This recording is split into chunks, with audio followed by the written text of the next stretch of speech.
दोस्तों, अक्सर आपने लोगों को कहते हुए सुना होगा कि भगवान हमारा साथ नहीं दे रहा, लेकिन क्या आप जानते हैं कि ऐसा क्यों होता है? भगवान साथ क्यों नहीं देते हैं, जबकि कई लोगों को आपने ये भी कहते सुना होगा कि ईश्वर मेरे साथ हैं। दोस्तों, भगवान सिर्फ उन्हीं की मदद करते हैं जिनके कर्म अच्छे होते हैं, जिनके कर्म का उद्देश्य अच्छा होता है और जो दूसरों को सुख पहुंचाने के लिए काम करते हैं। दोस्तों, धन्ना जी का जन्म एक सामान्य किसान परिवार में हुआ था। इनके पिताजी खेती करते थे और गायों का पालन किया करते थे। एक दिन धन्ना जी के परिवार के कुलगुरु, जिनका नाम था पंडित त्रिलोचन, वे तीर्थ यात्रा करके लौटे थे और कुछ दिनों के लिए धन्ना जी के घर पर रुक गए। पंडित त्रिलोचन जी शालिग्राम भगवान की सेवा किया करते थे।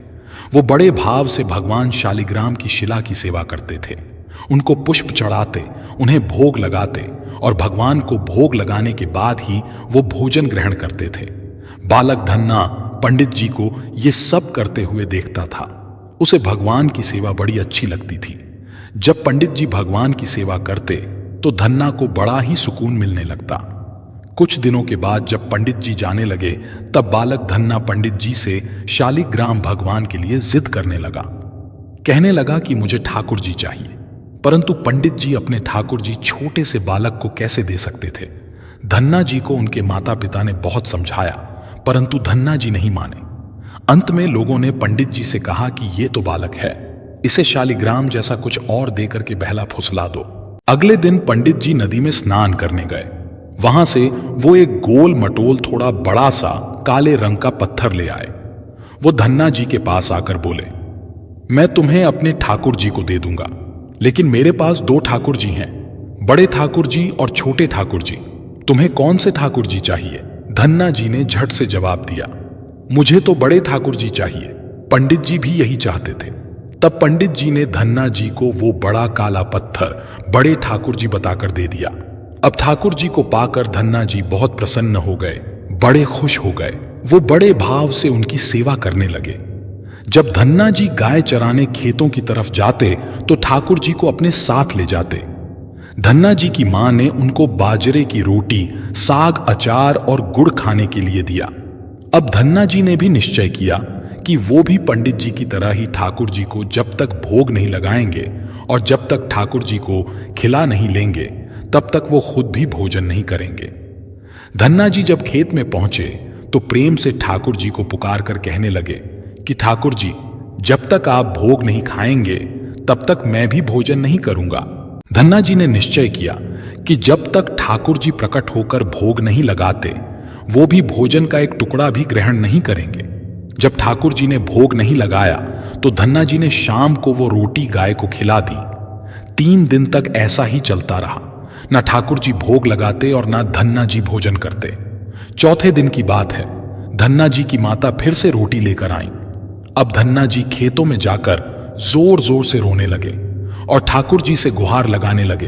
वो बोले, आप तो बड़े ठाकुर जी हैं, आपको तो लोग रोज 56 प्रकार का भोजन खिलाते होंगे, परंतु मैं तो बालक हूं, 3 दिन से भूखा हूं और परेशान हूं। क्या आपको मुझ पर दया भी नहीं आती?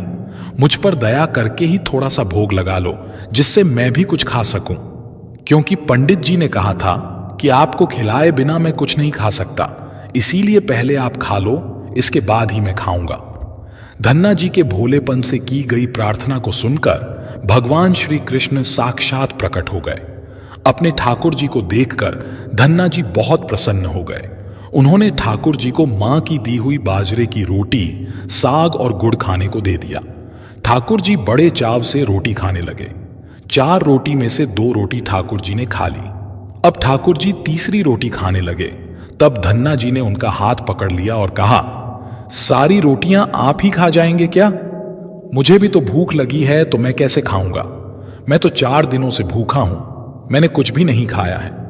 2 रोटी आपने खा ली, अब 2 रोटी मेरे लिए छोड़ दो।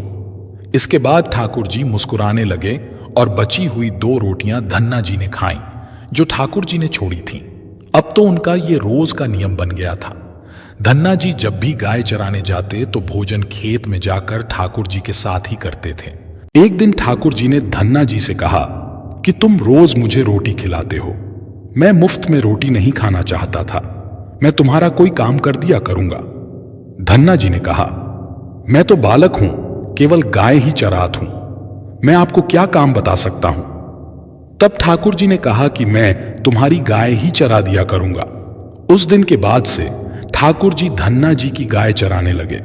एक दिन धन्ना जी ने ठाकुर जी से पूछा, आप मुझे अपने हृदय से क्यों नहीं लगाते?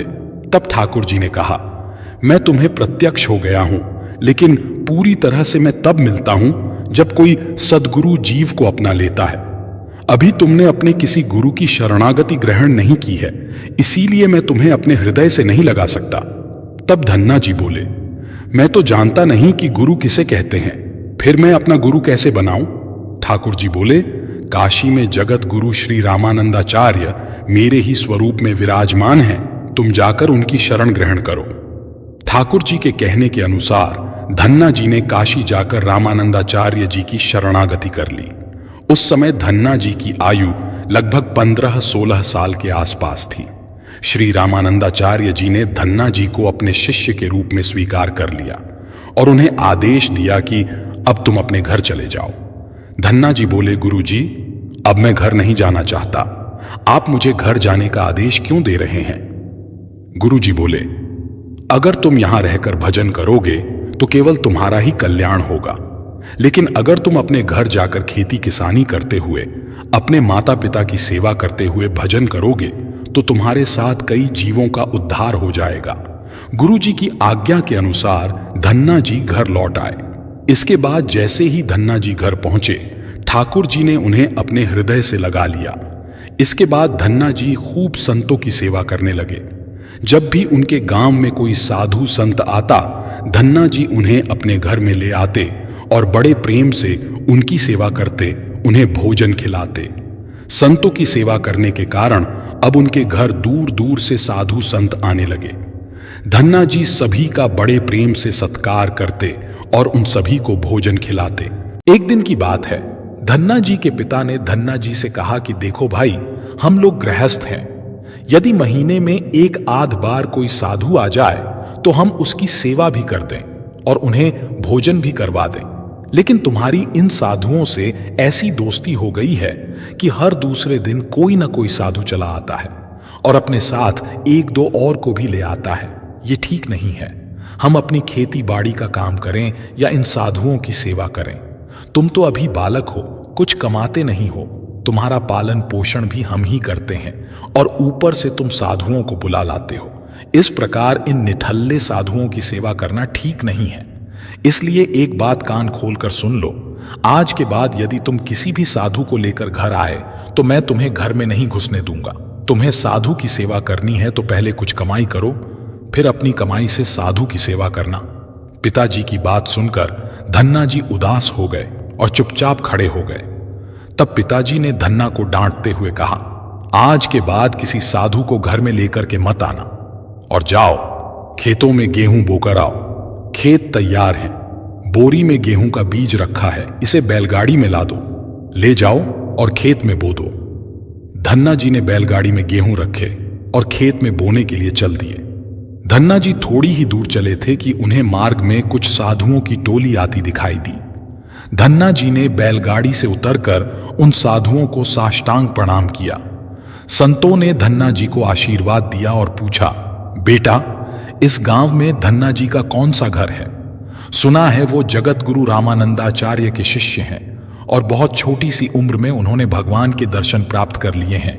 हम भी उनके दर्शन करना चाहते हैं। ये सुनकर धन्ना जी संकोच में पड़ गए और वो हाथ जोड़कर बड़ी विनम्रता से बोले, महाराज, मुझे ही लोग धन्ना भगत कहते हैं। संत बोले, भगवान ने बड़ी कृपा की, हम जिनसे मिलने आए थे वो यहीं मिल गए। निश्चित ही आप ऐसे ही भक्त हैं जैसा आपके विषय में सुना था। कितनी विनम्रता है आप में। चलिए आपके घर चलते हैं, वहीं बैठकर आपसे चर्चा करेंगे और ढेर सारी बातें करेंगे। धन्ना जी ने सोचा, अभी पिताजी ने साधुओं को घर लाने से माना किया है। यदि मैं खेतों में बीज बोने के बजाय इन साधु संतों को घर ले गया तो पिताजी आसमान सर पर उठा लेंगे और इन साधुओं को भी भगा देंगे। तब धन्ना जी कुछ विचार करके बोले, महाराज, अभी घर में कोई नहीं है, मैं भी खेतों की तरफ जा रहा हूं, आप भी मेरे साथ वहीं चलिए। संत बोले, ठीक है, हमें तो आपसे मिलना था और आप जहां भी ले चलें हम वहीं चलेंगे। फिर धन्ना जी उन सभी को खेत पर लेकर चले गए।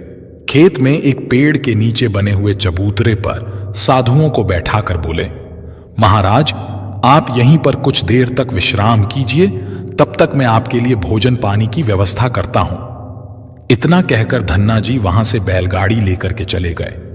बैलगाड़ी लेकर धन्ना जी सीधे बनिए की दुकान पर पहुंचे।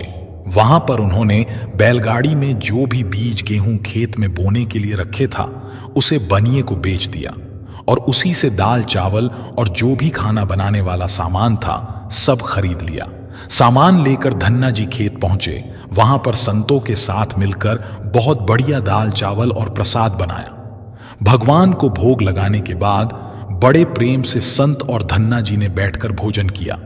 इसी बीच भगवान की चर्चा भी होती रही। संतों को भोजन करवाने के बाद बड़े प्रेम से धन्ना जी ने उनको विदा कर दिया। संतों के जाने के बाद धन्ना जी सोचने लगे कि बीज वाले गेहूं को तो बेचकर मैंने संतों को भोजन करा दिया, अब खेत में क्या बोया जाए। अगर पिताजी बीज मांगेंगे तो मैं कहां से बीज लाकर दूंगा, और यदि खेत में कुछ पैदा नहीं हुआ तो मैं पिताजी को क्या जवाब दूंगा। यही सोचकर धन्ना जी ने बोरी में रेत भरी और आसपास के लोगों को दिखाने के लिए रेत को खेत में बोने लगे। सुबह से शाम तक सारी बोरियां जो रेत की बनाई थीं, धन्ना जी ने वो रेत खेतों में छिड़क दी। आसपास के किसान देख रहे थे कि धन्ना जी खेतों में गेहूं बो रहे हैं, वो तो खेतों में रेत बो रहे थे। खेत बोन के बाद धन्ना जी बड़े प्रसन्न मन से घर की ओर चल दिए। वो सोचने लगे, खेत में तो कुछ उगना नहीं है तो देखभाल भी नहीं करनी पड़ेगी। धन्ना जी जब घर पहुंचे तो पिताजी ने पूछा कि खेत बो आए। धन्ना जी बोले कि पिताजी मैं खेत बो आया हूं। कुछ दिन बीते। धन्ना जी के पिताजी और गांव के कुछ बड़े बूढ़े लोग धन्ना जी के पास आए और बोले कि तुमने कैसा खेत बोया है, ऐसी फसल तो हमने अपने जीवन में आज तक नहीं देखी। ऐसा लगता है जैसे गेहूं का एक एक दाना नाप नाप कर समान दूरी पर बोया गया है और सारे ही दाने उगाए हैं। इतनी सुंदर फसल तो हमने आज तक नहीं देखी। ये सब तुमने कैसे किया? धन्ना जी सोचने लगे कि सब उनको ताने मार रहे हैं, खेत में कुछ उगा नहीं होगा, इसीलिए ऐसी बातें कर रहे हैं। तब धन्ना जी ने आश्चर्यचकित होकर स्वयं खेत पर जाकर देखा तो बड़े ही आश्चर्यचकित हो गए। उन्होंने देखा कि जिस खेत में उन्होंने रेत बोई थी वहां पर फसल उगाई है और एक सुंदर फसल उन्होंने भी कभी नहीं देखी थी। फसल को देखकर धन्ना जी को भगवान की कृपा का एहसास हुआ और उनकी आंखों से आंसू निकाल आए। धन्ना जी जोर जोर से रोने लगे।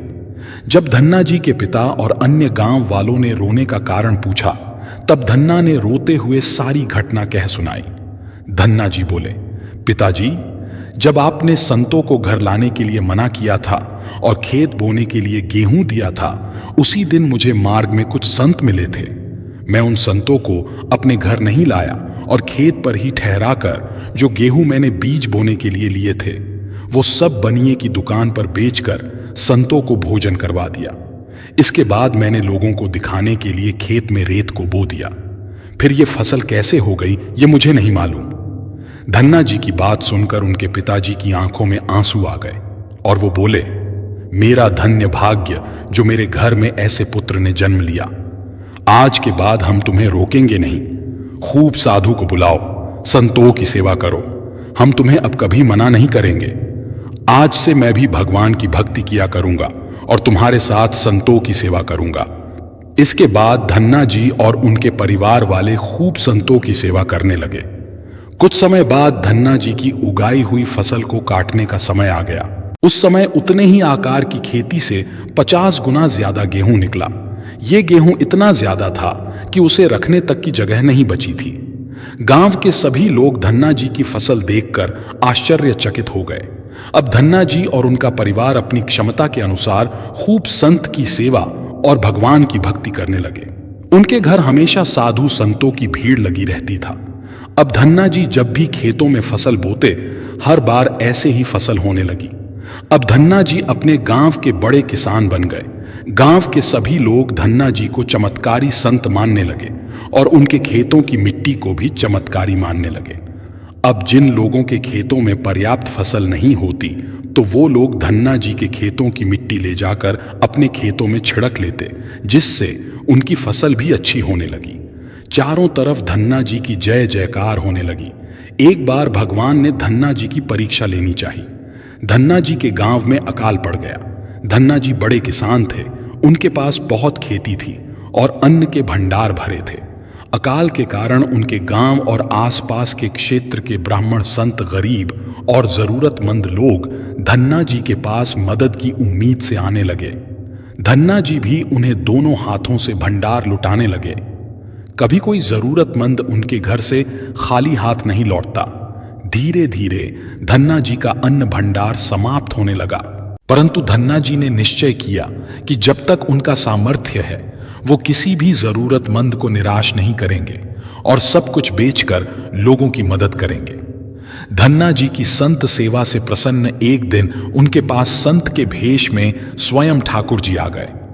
उन्होंने धन्ना जी को तुम्बा कमंडल बना करके दिया और कुछ लौकी के बीज दिए और कहा कि धन्ना जी इन बीजों को अपने खेत में बो दो और जब इनकी फसल पक जाए तो उनसे जो भी प्राप्त हो उसे लोगों की सेवा में खर्च कर देना। धन्ना जी ने ऐसा ही किया। संत की आज्ञा से उन्होंने तुम्बा के बीज खेतों में बो दिए। गांव के लोग कहने लगे, लगता है धन्ना जी पागल हो गए हैं, ऐसे भीषण अकाल में फसल बो रहे हैं और वो भी तुम्बा की। ये तो केवल कमंडल बनाने के काम में आता है। ऐसी फसल यदि उग भी गई, पैदा भी हो गई तो उसका क्या फायदा होगा। कुछ दिन बाद तुम्बा की फसल उग आई। सभी लोग आश्चर्य करने लगे कि ऐसे भीषण अकाल में बिना पानी के कोई फसल कैसे उग सकती है। कुछ ही दिनों में धन्ना जी का खेत हरा भरा हो गया। इसी बीच धन्ना जी जरूरतमंदों की सेवा करते रहे। धन्ना जी ने अपना सारा अन्न भंडार सेवा दान में लगा दिया। उनके घर में जो भी फसल के बीज रखे थे वो भी सब उन्होंने संतों को भोजन के लिए दान कर दिया। अब उनके पास अपने परिवार के गुजारे के लायक भी अन्न नहीं बचा था। गांव के लोग कहने लगे, बड़ा मूर्ख है जो सारा अन्न लुटा दिया, अपने परिवार के लिए कुछ भी नहीं रखा और इसने फसल में बोया भी तो तुम्बा जिसे कोई खा भी नहीं सकता। धन्ना जी को लोगों की बातों से कोई फर्क नहीं पड़ा। वो तो भगवान का नाम लेते रहते और लोगों की मदद करते रहते थे। एक दिन ऐसा आया जब धन्ना जी के खेतों में लगी फसल पक गई। उनके खेत में बड़े बड़े तुम्बा के फल दिखे रहे थे। धन्ना जी ने सोचा, अब दान करने को तो कुछ है नहीं, अब इन तुम्बा से कमंडल बनाकर संतों को दिया करेंगे। धन्ना जी खेतों में लगे सभी तुम्बा के फलों को तोड़कर घर ले आए। घर आकर जैसे ही उन्होंने एक तुम्बा को कमंडल बनाने के लिए काटा, उन्होंने देखा कि तुम्बा हीरे, मोती, जवाहरात और कीमती रत्नों से भरा हुआ था। तुम्बा को कीमती रत्नों से भरा हुआ देखकर वो आश्चर्यचकित रह गए। उनके पास तो तुम्बा की पूरी फसल थी। उन्होंने देखा सभी तुम्बा फलों में ऐसे ही कीमती रत्न भरे हुए थे। अब उनके पास इतने कीमती रत्न और जवाहरात हो गए जितने किसी राजा के पास भी शायद ना हो। इस चमत्कार को देखने के बाद धन्ना जी को उस संत की याद आई जिन्होंने तुम्बा के बीज दिए थे। उसे संत ने कहा था कि इस फसल से जो भी प्राप्त हो उसे लोगों की सेवा में लगा देना। अब धन्ना जी उस धन से लोगों की सेवा करने लगे। फिर वो दोनों हाथों से लोगों की मदद करने लगे। उस समय वो अकाल कई वर्षों तक चला। उस समय धन्ना जी ने अपने घर में और आसपास कई गांव में लंगर शुरू करवा दिया। आसपास के सैकड़ों गांव के लाखों लोग बरसों तक धन्ना जी के लंगर में तीनों समय का भजन किया करते थे। धन्ना जी ने अपने जीवन में कई मंदिर, तालाब और धर्मशाला भी बनवाए थे और हर तरह से साधु, संत और जरूरतमंद लोगों की मदद करते थे।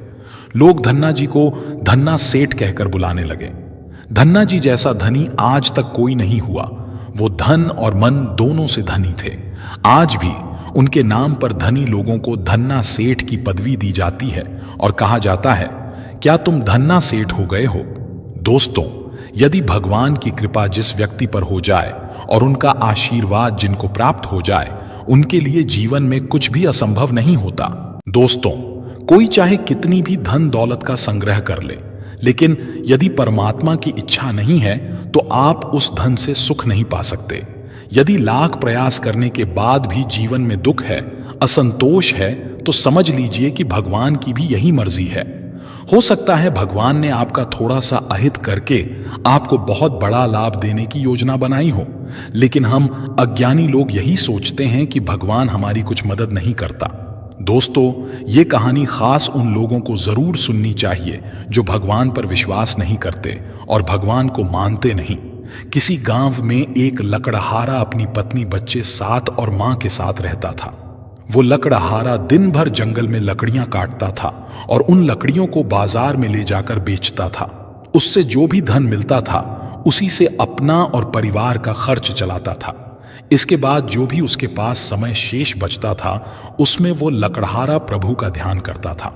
एक दिन उस लकड़हारे की बेटी का विवाह तय हो जाता है। लकड़हारा सारा दिन लकड़ियों को काटता और शाम होते ही अपने आसन पर बैठकर भगवान के ध्यान में मस्त हो जाता। अक्सर गांव के लोग उस लकड़हारे को देखकर आपस में बातें किया करते थे कि लकड़हारा तो सारा दिन भगवान की भक्ति में लीन रहता है, उसे तो अपनी बेटी के विवाह तक की कोई चिंता नहीं है। पता नहीं ये लकड़हारा बारातियों का स्वागत करेगा भी या नहीं। उसने तो अभी तक दान दहेज का किसी तरह का कोई इंतजाम तक नहीं किया है, जबकि विवाह होने में कुल 3 दिन का समय बाकी है।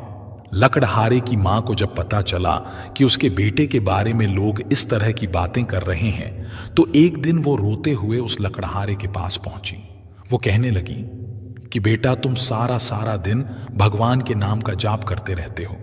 अगर तुम इतना समय अपने काम में लगाते तो इतना धन कमा सकते थे कि अपनी बेटी का विवाह बड़े आराम से संपन्न हो जाता। लकड़हारे ने जब अपनी मां की बात सुनी तो उसने कहा कि मां, मैं सारा दिन काम ही तो करता हूं और जो कुछ समय मुझे मिलता है मैं प्रभु की भक्ति में लगा देता हूं। जब मां ने कहा कि बेटा, तू सिर्फ काम में मन लगाया कर जिससे विवाह के लिए कुछ पैसों की व्यवस्था हो जाए। लकड़हारे ने कहा, पैसों का इंतजाम हो सके इसलिए हर वक्त काम काज करता रहता हूं और भगवान को भूल जाऊं ये मुझसे नहीं हो पाएगा। मां, तू चिंता मत कर, मैं जिस ईश्वर का ध्यान करता हूं वो सब देख लेगा। क्या उसे मेरे बच्चों की कोई चिंता नहीं है? लकड़हारे की बात सुनकर उसकी मां कहने लगी कि बेटा, जब भी मैं तुमसे काम पर ज्यादा ध्यान देने के लिए कहती हूं तुम हमेशा यही बात कहते हो कि मेरा प्रभु मेरे सारे का करेगा। भला ऐसा होता है क्या? प्रभु खुद किसी के घर में काम करने के लिए आता है। मां ने अपनी बात पर जोर देकर कहा कि बेटी के विवाह को केवल 3 दिन शेष बचे हैं।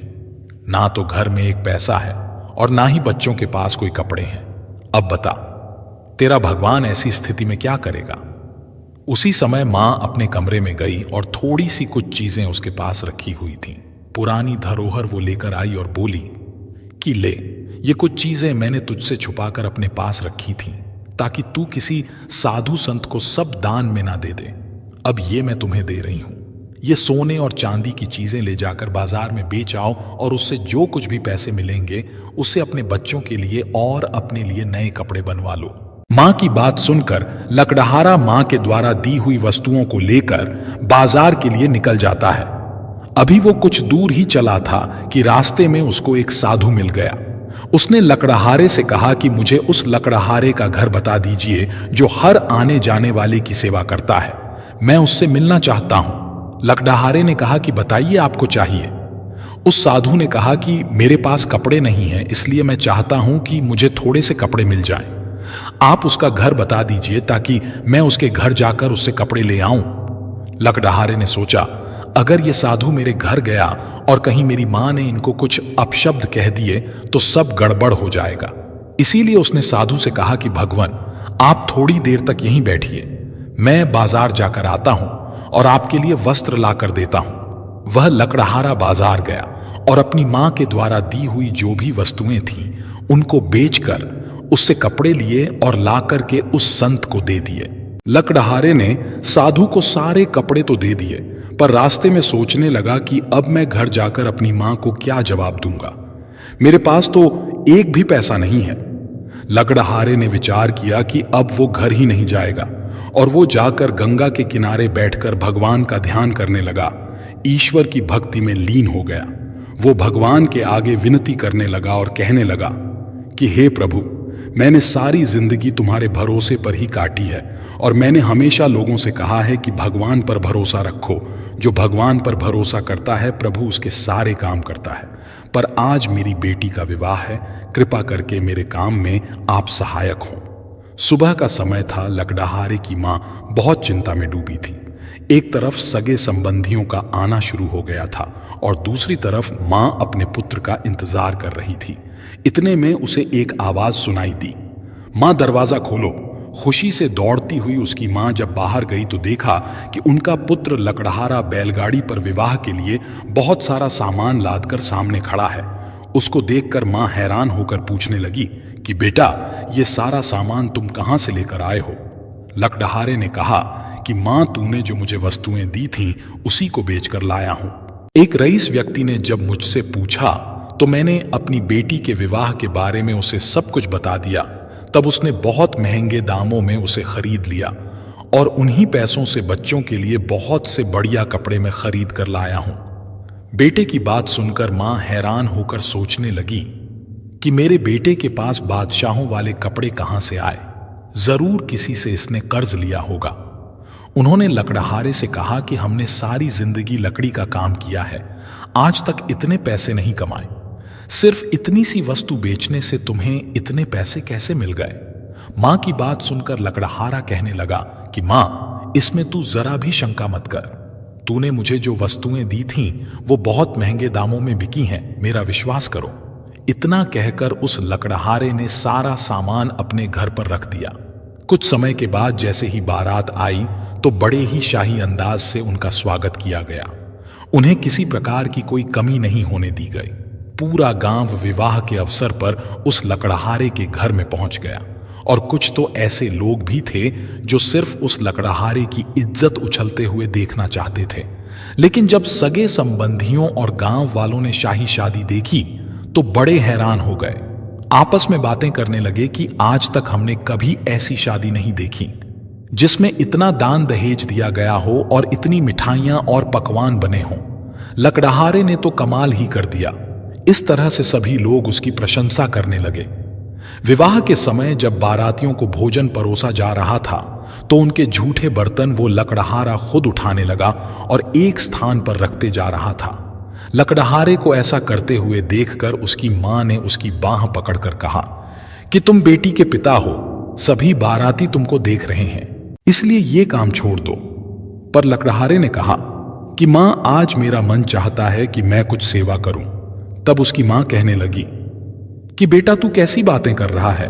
तेरा स्वभाव मुझे कुछ बदला बदला नजर आ रहा है। शाम होने पर लकड़हारे ने अपनी बेटी की विदाई भी की। इस तरह सारे काम से जब फुर्सत हुई वो अपने आसन पर जाकर बैठ गया। तब मां ने आकर के पूछा, बेटा, मुझे सच सच बता, इतना सारा खर्चा आखिर तूने कैसे किया? इतनी महंगी पोशाक, इतना बढ़िया भोजन, इतनी शानदार व्यवस्था तूने कैसे की? ये सब देखकर हमारे पड़ोसी और संबंधी सब के सब हैरान रह गए। लकड़हारे ने कहा कि मां, अब मैं बहुत थक चुका हूं, सुबह होते ही मैं आपको सब कुछ बता दूंगा। सारी रात मां यही सोचती रही और चिंतित थी कि उसका बेटा कुछ बदला बदला नजर आ रहा है। पहले तो उसने मुझसे कभी कोई बात नहीं छुपाई और ना ही मैंने उसके पास कभी इतने पैसे देखे, और अचानक से आज मेरा बेटा इतना धनवान कैसे हो गया? इस तरह से सोचते सोचते जब दिन निकला तो मां अपने बेटे के कमरे में गई। वहां अपने बेटे को ना पाकर उसे ढूंढने लगी, पर लकड़हारे का कोई पता नहीं था। जब मां ने सगी संबंधियों से अपने बेटे के बारे में पूछा तो वो कहने लगे कि तुम रात को अपने बेटे से बहस तो कर रही थी, हो सकता है कि वो कहीं नाराज हो गया हो और अपने घर से कहीं चला गया हो। मां को याद आया कि उसका बेटा जब नाराज होता है तो गंगा नदी के तट पर चला जाता है। मां दौड़ी दौड़ी गंगा नदी के पास पहुंचती है। वह देखती है कि उसका बेटा चुपचाप सिर झुकाए हुए शांत मुद्रा में बैठा हुआ है। मां ने जोर से हिलाकर कहा कि बेटा, तुमने अपनी बेटी का इतना शानदार विवाह किया और अब तू मेरी छोटी सी बात का बुरा मानकर घर से चला आया। आखिर मैं तेरी मां हूं। मेरे मन में अगर कोई दुविधा है तो क्या तुझसे पूछने का भी मुझे कोई अधिकार नहीं है? सभी रिश्तेदार, पड़ोसी और तेरे मित्र तेरी कितनी प्रशंसा कर रहे हैं। वो बातें कर रहे हैं कि उस लकड़हारे की बेटी का विवाह तो देखने योग्य था, सारे गांव में चारों तरफ तेरा ही गुणगान हो रहा है और तू मेरी जरा सी बात का बुरा मानकर यहां आकर बैठ गया है। ऐसी बातें सुनकर वो लकड़हारा हैरान हो गया। वो एकदम से उठ खड़ा हुआ और पूछने लगा कि मां, मैं तो मन ही मन अपने आप को धिक्कारता हुआ 3 दिन से घर नहीं गया। यहीं पर बैठकर ध्यान लगा रहा हूं। मैं नहीं समझ पा रहा हूं कि मेरी बेटी का आखिर विवाह कैसे हो गया। मां भी हैरान होकर के कहने लगी, पुत्र, सारा विवाह तो तुमने खुद अपनी उपस्थिति में किया है। बैलगाड़ी में सारा सामान तू खुद खरीद कर लाया था। अपने हाथों से अपनी बेटी का कन्यादान तूने किया है, तो फिर अब ऐसी अजीब सी बहकी बहकी बातें क्यों कर रहा है? मां ने कहा, बेटा, अगर तू मुझसे नाराज है तो पहले घर चल, वहीं चलकर मैं तुझसे पूरी बात करूंगी। इस तरह लकड़हारा अपनी मां की बात मानकर अपने घर की तरफ चल पड़ा। रास्ते में कुछ लोग उसकी तारीफ कर रहे थे कि ऐसी शादी तो आज तक किसी ने नहीं देखी। ना तो किसी ने इतना दान दहेज दिया और ना ही किसी ने इतनी सारी मिठाई और पकवान बनवाए। लकड़हारा सोचता जा रहा था कि कहीं वो लोग मेरा मजाक तो नहीं बना रहे हैं। घर पहुंचते ही वहां का नजारा देखकर वो बिल्कुल हैरान हो गया। उसका पूरा घर चमचमा रहा था। लकड़हारा सोचने लगा, जब मैं 3 दिन से घर आया ही नहीं तो मेरी अनुपस्थिति में इन सबके अनुसार घर में फिर कौन था जो मेरा ही रूप बनाकर सारा काम करके चला गया। लकड़हारे ने अपनी मां से कहा कि मां, मुझ पर विश्वास करो, मैं तो 3 दिन से घर आया ही नहीं। तूने मुझे जो चीजें दी थीं सोने चांदी की बेचने के लिए, उसे मैंने बाजार में बेचा तो था, पर मैंने रास्ते में किसी साधु के मांगने पर उन्हें कपड़े खरीद कर दे दिए थे।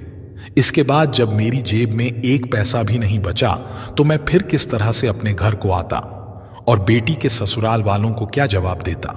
मैं तो पिता होने के नाते अपना फर्ज भी नहीं निभा सका। तब मां ने कहा, याद कर बेटा, जब तू कल बारातियों के झूठे बर्तन उठा रहा था तो मैंने तेरा हाथ पकड़कर काम करने से तुझे मना किया था। क्या तुझे यह भी याद नहीं है? इतना सुनकर लकड़हारे की आंखों में आंसुओं की धारा बहने लगी। उसे सारी बात समझ में आ गई कि मेरी जगह मेरा रूप धारण करके खुद परमात्मा घर मेरे आए थे, मेरे प्रभु मेरे घर आए थे। फिर वो सोचने लगे कि वो भगवान कितना दयालु है जो अपने सेवक की इज्जत बचाने के लिए खुद सेवक बनकर अपने भक्त के घर खुद काम करने के लिए चला जाता है। इस तरह अपने भक्तों की रक्षा करता है। मां ने पूछा, बेटा, अगर वो तू नहीं था तो कौन था जो तेरे रूप में सारा काम संवार गया? लकड़हारे ने अपनी मां की बात सुनी तो कहने लगा, मां, तू अक्सर मुझसे गुस्सा होकर कहती थी कि इतनी भक्ति करके क्या मिलेगा? क्या प्रभु भी किसी के काम खुद करने आते हैं? जिस प्रभु ने मुझे अपनी भक्ति में लगाया है वही प्रभु मेरा रूप बनाकर मेरे घर का सारा काम करके चला गया। ये वचन सुनकर मां ने कहा, तू ठीक कहता है, खुद प्रभु ने ही हमारी लाज रखी है। इतना कहकर उसकी मां की आंखों से आंसुओं की धारा बहने लगी। दोस्तों, इंसान निस्वार्थ भाव से यदि भगवान की भक्ति करता है तो फिर भगवान ऐसे भक्तों को कभी मुसीबत में फंसने नहीं देते। भगवान हमेशा अपने भक्त की मदद करते हैं। भगवान तो सबकी मदद करते हैं, लेकिन जिस तरह से एक पिता के लिए उसका कोई एक विशेष पुत्र प्यारा होता है और जो उसका कहना मानता है, उसकी आज्ञा का पालन करता है, उसी तरह से जो भगवान को जितना याद करता है, भगवान पर जितना विश्वास उसका होता है, भगवान से जितना वो प्रेम करता है, उतना ही भगवान भी उससे प्रेम करते हैं। मिलते हैं दोस्त अगली वीडियो में एक नई सीख के साथ। खुश रहिए, अपना ख्याल रखिए। धन्यवाद। जय श्री कृष्णा।